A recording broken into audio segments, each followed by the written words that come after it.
Nós estamos num momento muito delicado da história do nosso país. Talvez não haja em nossa história um momento tão preocupante como esse aqui. Nós temos visto nos últimos anos o país mergulhando numa crise moral. É uma crise financeira, é uma crise política, mas antes de qualquer coisa, ela é uma crise moral. Você que fez o módulo História da Igreja comigo, você já tem mais fundamento e mais discernimento, porque eu te trouxe informações das raízes da maioria dos partidos de esquerda. Eu não consigo entender líderes evangélicos que se dizem marxistas ou socialistas. Por quê? Eu já contei essa história aqui inúmeras vezes. Eu sou descendente de russos e polacos que fugiram da Revolução Comunista em 1917. O meu avô chegou aqui no Brasil 2 anos antes. Meu bisavô, já crente, correu de lá. Por quê? Porque essa revolução, ela implantou o comunismo em muitas nações, como Polônia, como Ucrânia, como Romênia, entre muitas outras, e simplesmente eliminou, extirpou, extinguiu as religiões onde quer que essas nações estejam sendo dominadas. Eles prenderam pastores e eles mandaram pastores para a Sibéria para morrer de frio, para serem torturados e morrerem congelados. O bloco da União Soviética, ele mergulhou numa densa treva espiritual, numa densa escuridão espiritual por 70 anos. Você chega na Rússia hoje e tenta pregar o evangelho, as pessoas não têm ideia nem de que seja Jesus. E essa filosofia é a filosofia que move todos os partidos de esquerda. Os ideais desses partidos são os mesmos ideais de Karl Marx, são os mesmos ideais de Engels. Na loucura das suas ideias revolucionárias, eles começaram a pregar e a ensinar que a desigualdade social que eles deveriam combater começa na família. Eles começaram a dizer que antigamente, se você lê a literatura que fundamenta as ideias desses partidos, eles começaram a pregar que a desigualdade social ela começa na família, porque lá atrás, segundo eles, quando nós viemos dos macacos, não havia marido e mulher. Todo homem era de toda mulher era de todo homem, e os filhos não eram de ninguém, os filhos eram de todos, como os animais, e todos dividiam e compartilham tudo aquilo que eles tinham. E aí alguns mais espertos resolveram plantar em maior quantidade, ter um gado em maior quantidade para ter uma maior provisão, e para isso eles precisavam de gente trabalhando, e aí eles começaram a tomar mulheres para eles, gerar filhos para colocar como escravo no trabalho. Então eles dizem, a família é a culpada da desigualdade social, e essa é, queira você acreditar nisso ou não, a raiz que movimenta tantas ideias e tantos projetos de lei que tentam sendo aprovados, tentam se aprovar no Brasil, com a intenção de destruir a família tradicional, de destruir a família modelo judaico-cristã. Esses são os partidos, amados, que estão imputando na educação as cartilhas de gênero sexual, como nós temos vendo, de ideologia de gênero. Esses são os partidos que estão apoiando os direitos humanos, como vocês têm visto, que apoia muito o direito do bandido, do assassino, mas não quer saber da vítima. E eles transformaram, nesses anos que estiveram o governo, o Brasil no país que nós somos hoje. Não só mergulhado em crise moral, mas financeira. E por que é importante nós nos posicionarmos agora? Porque de tudo que você já viu, que já veio à tona do que eles fizeram nesses 13 anos, que só comprovou um desgoverno. Porque o compromisso desse bloco não é com a nação brasileira. Eles nem usam a bandeira do Brasil, eles usam bandeiras vermelhas. Por quê? Porque lá em 81, o nosso ex-presidente Lula se juntou com Fidel Castro, eles formaram o Foro de São Paulo. O Foro de São Paulo tinha o ideal, lá em 81, de transformar todas as nações da América Latina em nações socialistas, em nações comunistas, e eles conseguiram então unir essas nações e edificar uma espécie de União Soviética na América Latina. parecia uma ideia utópica, só que olha a que ponto eles chegaram. Então, para esses grupos e para essas lideranças, o objetivo é transformar o Brasil em parte de um Estado maior, essa América Latina comunista. Eles querem que em todas as nações da nossa América do Sul, da nossa América Central, ocorra o que está acontecendo hoje na Venezuela.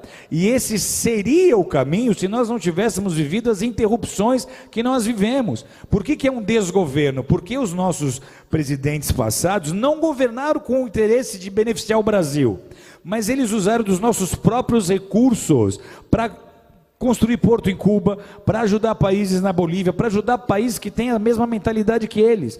Então, se nós permitirmos que um partido qualquer de esquerda, com essa mente e com esse coração, suba ao poder mais uma vez, o Brasil não vai resistir. Vocês estão entendendo o que eu estou dizendo? O Brasil não vai aguentar. Financeiramente vira caos. Vira caos, porque a economia para estar ativa, ela depende de investimento externo.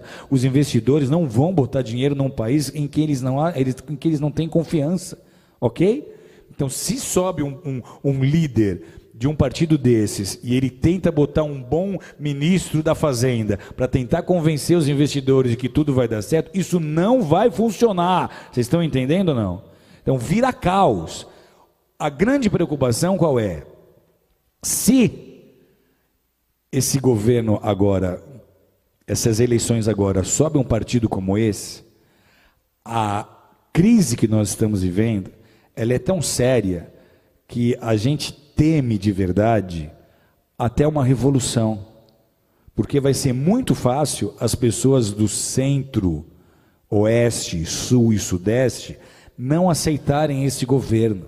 Vai ser muito fácil nós começarmos a ver manifestações políticas sérias, vai ser muito fácil a população começar a exigir uma intervenção militar. Uma intervenção militar era um assunto nem cogitado em rodas de bar há 2, 3 anos atrás, mas hoje está se tornando um assunto em pauta, porque se nada acontecer, amados, alguém aqui conhece alguém que morou na Venezuela, que veio da Venezuela?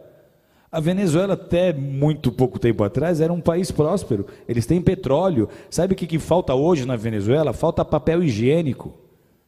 Sabe o que aconteceu há 4 anos atrás? Eu estou numa sauna, no Vale Nevado, conversando com um venezuelano que tinha ido esquiar. E ele conta, a Venezuela está faltando papel higiênico. Isso há 4, 5 anos atrás. E eu falo, mas como é que começou isso? Ele fala, começou como está acontecendo com o Brasil. Começou trazendo médicos de Cuba. Então, tudo que eles fizeram na Venezuela, eles iam tentar fazer no Brasil.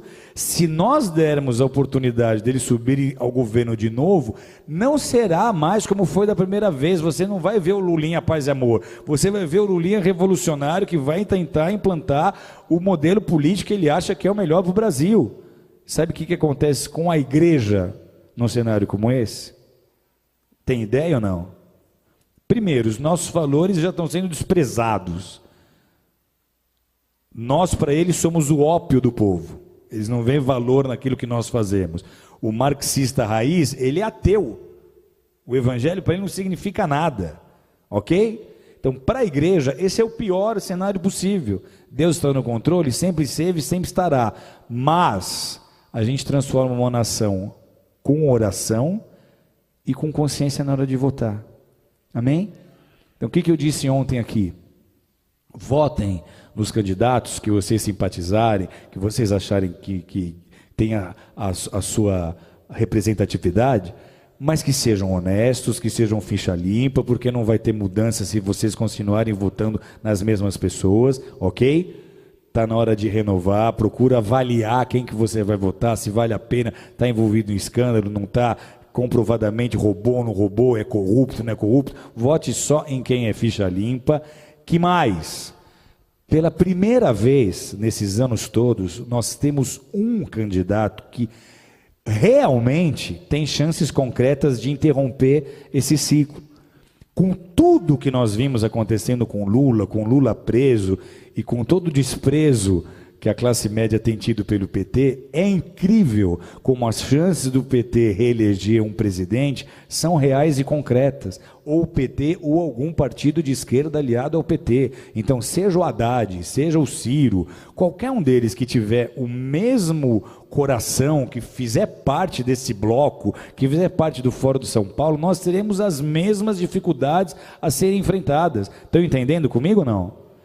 Então, o que eu quero que vocês considerem? É a primeira vez em todos esses anos que a gente tem um candidato de direita de verdade, que pode não ser o melhor preparado, pode não ser o mais inteligente, o mais sensível, o mais polido, o que tem a melhor oratória, mas é o único que tem a chance de interromper esse plano de governo eterno que os partidos de esquerda sonham em construir, ok? Se você não decidir o seu voto, eu te convido a avaliar o que você vai fazer, porque o que eu estou vendo é uma certa divisão entre os evangélicos. Um quer votar no Alckmin, um quer votar na Marina, outro quer votar no Cabo Daciolo, outro quer votar... E a gente não está percebendo a gravidade da situação, amém? Geraldo Alckmin é meu amigo, gosto dele, confio nele, gostaria de estar podendo apoiá-lo, mas infelizmente ele não mostrou expressão até agora. E o que fez ele perder muitos votos dos evangélicos? Ele era um católico que era pró-família, mas nessa eleição ele resolveu abraçar grupos LGBT e correu na internet, correu em grupos de lideranças de pastores, fotos dele abraçado com lideranças LGBT, então não são os meus valores, não vai me representar. Eu estava numa mesa com 6 grandes líderes e todos foram unânimes. Não tenho mais como apoiar e andar junto porque ele não tem posição. Ele quer agradar todo mundo e não vai agradar ninguém. Marina Silva, ela já esteve aqui na igreja, eu gosto dela, ela é uma mulher de Deus, só que é uma melancia, é verde por fora e vermelha por dentro. A base dela é socialista, é essa, ok? Ela anda junto com missão integral, ela anda junto com a teologia da missão integral, com a teologia da libertação, que é o equivalente ao socialismo / comunismo na igreja católica e na igreja protestante, ok? E, amados, não vai ter muita mudança. Então, quem que vai mudar? Alguém que realmente represente os nossos valores. Marina tinha tudo para ser essa pessoa, mas ela falhou em não se posicionar em assuntos importantes para nós. Então ela também foi na linha de vamos agradar a todos, e colocou de vice um maconheiro, um pró-drogas. Então como é que a gente vai entrar nessa barca? Então quem que sobra? Quem que sobrou? É o único candidato que está tendo chance realmente de mudar o cenário desse país. Não é o mesmo, não é o melhor preparado, concordo, não é. Só que é o único que a gente está tendo chance de ver agora entrando com força e interrompendo pelo menos esse processo, que foi o que aconteceu nos Estados Unidos com Donald Trump, amém? Olha como a mídia perseguiu Donald Trump, e quando eu vejo quem são os inimigos do Bolsonaro, eu falo, eu estou escolhendo o cara certo para votar, porque ele representa aquilo que eu acredito. Ele é pró-família, ele é pró-Deus, ele é pró-valores, ele é pelos nossos princípios, e mais, ele tem a chance de eleger e de destacar ministros capazes, os melhores em cada segmento, porque ele não tem alianças com outros partidos. Como que uma aliança com outros partidos acontece? A gente vai fazer aliança, mas quando você entrar, esse ministério é meu, esse é meu, esse é meu. Ele não fez conluio com ninguém, então ele vai ter chance de botar o Paulo Guedes na fazenda e os melhores e os mais capazes em cada segmento, em cada setor, ok? Essa é só a minha opinião. Se você tem outra opinião política, e saiba que eu te respeito, não quero manipular o seu voto, eu só quero te alertar para o cenário político e espiritual, porque isso anda junto. Aquilo que comprova um avivamento é quando os mandamentos de Deus viram lei. Quando numa nação, aquilo que é contrário ao mandamento de Deus vira lei, é porque o inferno está prevalecendo mais do que o reino de Deus. Tudo bem? Então é só para te dar um alerta, é só para abrir os seus olhos espirituais, é só para que você faça um voto consciente. Se você já tem sua convicção política, vá nela, mas se você aceita o meu conselho, aceita a minha sugestão, Meu coração nós temos que nos unir, porque é a chance que nós temos de interromper esse processo. Se mais um partido de esquerda subir ao poder, o Brasil não aguenta mais 4 anos e nós vamos mergulhar numa depressão profunda, que daqui a pouco não sei nem se você vai querer continuar morando no Brasil. Aqueles que tiverem chance vão começar a ir embora, vai acontecer o que aconteceu na Venezuela, ok? É a chance que nós temos de interromper esse processo. Quem pode aplaudir forte a Jesus? Eu vejo pessoas assustadas porque ele é militar e o general Mourão também. Principalmente o pessoal da classe artística que sofreu na época da ditadura. Estava minha irmã em Cristo aqui, a Baby, e ela me mandou uma mensagem: meu Deus, não podemos deixar os militares, esses caras são casca. Eu tive uma amiga que foi torturada, botaram ela na cela com um rato, esses militares são tudo louco. Eu falei, era outra época, outra oportunidade, outra situação. O que ele falou que eles estão usando contra ele agora, você vê até que ele era 20 anos mais novo. Isso foi há 20 anos atrás, a mentalidade dele é outra. Realmente, quando ele colocou um general de vice, eu me assustei, mas eu assisti o general Mourão numa palestra para economistas. E ele deu show! E ele conquistou o coração dessa liderança de economistas, dos líderes investidores do mercado. Então a coisa está muito propícia para a gente ter uma mudança que seja favorável à Igreja de Jesus. Amém, amados? Bolsonaro não me deu um centavo para falar isso para ele. Conversei com ele 4, 5 vezes. Pessoalmente, acho que tem outros candidatos mais preparados do que ele, mas agora não é o mais preparado. Agora é o que tem chance de interromper esse plano de dominação do Brasil e da América Latina. Amém? Se de alguma forma esse discurso te ofende, o despreze. Mas se você recebe um conselho de pai, nessa hora nós temos que nos unir pelo que for melhor para a igreja e para a nossa nação. Amém? Pode aplaudir forte a Jesus, porque Ele é santo.